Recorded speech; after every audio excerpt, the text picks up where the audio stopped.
अस्सलाम वालेकुम दोस्तों, कैसे हो? मुझे उम्मीद है कि आप सब सही हो गए। न्यू अपडेट के साथ मैं आपके सामने फिर हाज़िर हो चुके हैं। अगर आप कुवैत में रहते हैं, कुवैत की खबरों से हमेशा के लिए अपडेट रहना चाहते हैं तो ये वीडियो आप शुरू से लेकर आखिर तक देखते रहिए। इस वीडियो के अंदर मैं आपको कुछ जानकारी देने वाला हूँ और आप लोगों को बताने वाला हूँ पिछले 24 घंटे कोरोना वायरस रिपोर्ट के बारे में कुछ जानकारी दूंगा मैं आपको। अभी क्या चल रहा है कुवैत के अंदर, क्या नहीं चल रहा है, और प्रवासियों के हवाले से, रमज़ान के हवाले से, एंट्री एग्ज़िट के हवाले से बहुत सारी चीज़ें हैं, और गिरफ्तारी के हवाले से भी हम जानेंगे। तो चलिए फिर बिना देरी की वीडियो शुरू करते हैं। लेकिन उससे पहले मैं आपको बताना चाहूँगा, चैनल हमारा पहली बार देख रहे हैं, चैनल को ज़रूर सब्सक्राइब करें और साथ ही साथ बेल आइकन ज़रूर प्रेस कर दें ताकि हमेशा आपको इसी तरीके से कुवैत के बारे में जानकारी टाइम टू टाइम मिलती रहे और आप हमेशा हमारे साथ में जुड़े रहें। तो सबसे पहले मेरी तरफ से आपको सभी लोगों को रमज़ान मुबारक बहुत बहुत, क्योंकि रमज़ान जो है इंशाल्लाह आज से शुरू हो चुका है। जितने भी गल्फ़ कंट्रियाँ हैं सभी के अंदर, और इंडिया के अंदर जो है अल्हम्दुलिल्लाह वो कल से शुरू हो जाएगा। तो सभी को मेरी तरफ से रमज़ान मुबारक। बात कर लेते हैं यहाँ पे अगली खबर की तरफ। तो जितने भी लोग कुवैत के अंदर रहते हैं, जो भी रूल रेगुलेशन रमज़ान को लेकर लगाए गए हैं किसी भी तरीके से, तो आपको उनका उल्लंघन नहीं करना है। लाइक जैसे कि रेस्टोरेंट, कैफ़े वगैरह जो हैं वो शाम को बंद रहेंगे, शाम तक बंद रहेंगे पूरा दिन। इफ्तार से 2 घंटे पहले खोलेंगे। अगर आप उसमें काम करते हैं तो ध्यान रखिएगा, सावधानी बरतिएगा। बाकी खाना पीना जो भी करते हैं आप, सिगरेट वगैरह या कुछ भी A to Z खाते पीते हैं खुले में, तो ये काम मत कीजिएगा। खुले में खाएंगे तो आप पर कार्रवाई वगैरह हो सकती है, आपको पकड़ा जा सकता है।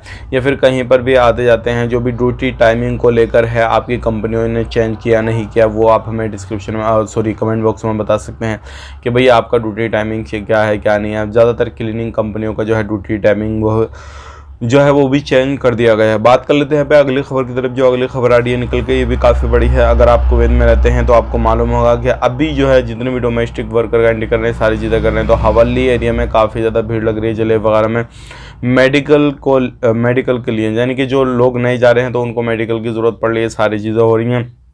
तो अभी जो है काफ़ी बड़ी भीड़ लग रही है। तो गवर्नमेंट जो है पूछ रही है, लोग अलग अलग तरीके से पूछ रहे हैं कि इतनी भीड़ क्यों है, सारा पूरा स्टाफ काम नहीं कर रहा है, क्या चल रहा है क्या नहीं चल रहा।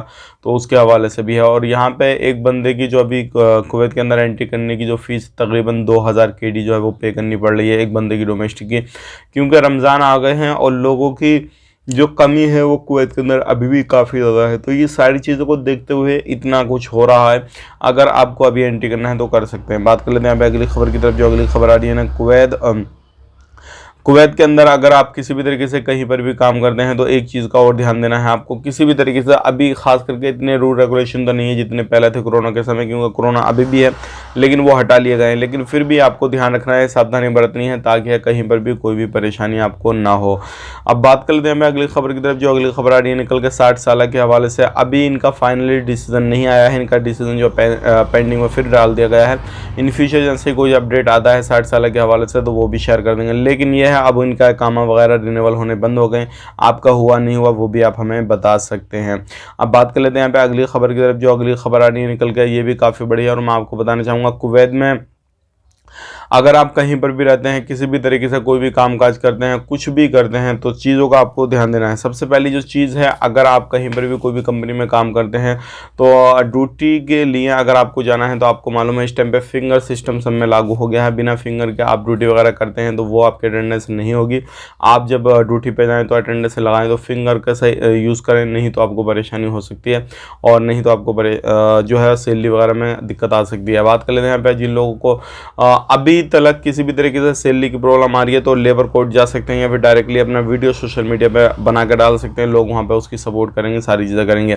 और जो वेबसाइट वगैरह या किसी भी तरीके से जो ऑनलाइन वेबसाइट जो डोनेशन वगैरह इकट्ठा कर दी है, तो ऐसी बहुत सारी वेबसाइटों को मिनिस्ट्री की तरफ से बैन किया गया है। तो अगर आपको किसी भी तरीके से कहीं पर भी डोनेशन वगैरह देना है या कुछ भी करना है रमज़ान के अंदर, तो देखा वाले से दीजिएगा। ये देखिएगा सामने वाला यूज़ किस तरीके से करेगा, क्या करेगा क्या नहीं करेगा, तभी आपके लिए काफ़ी ज़्यादा बेहतर रहेगा। मुँह उठा के किसी को भी ऐसे मत दीजिएगा। तो ये थी आज की कुछ जानकारी जो कि मैंने आप तक शेयर कर दी। अब एंट्री के हवाले से बात कर लें, कोरोना के हवाले से बात कर लेते हैं। कोरोना के जो केसेस हैं वो डाउन हो गए हैं अल्हम्दुलिल्लाह, ज़्यादा नहीं है, घबराने की जरूरत नहीं है। और एंट्री एग्जिट आप कर सकते हैं तो भी कोई इशू नहीं है, उसका भी कोई परेशानी वगैरह नहीं है। जो भी रूल रेगुलेशन उनको फॉलो करते हुए आप एंट्री एग्जिट कर सकते हैं। आप अपना ख्याल रखें, अपनी फैमिली वालों का ख्याल रखें। Take care, bye bye.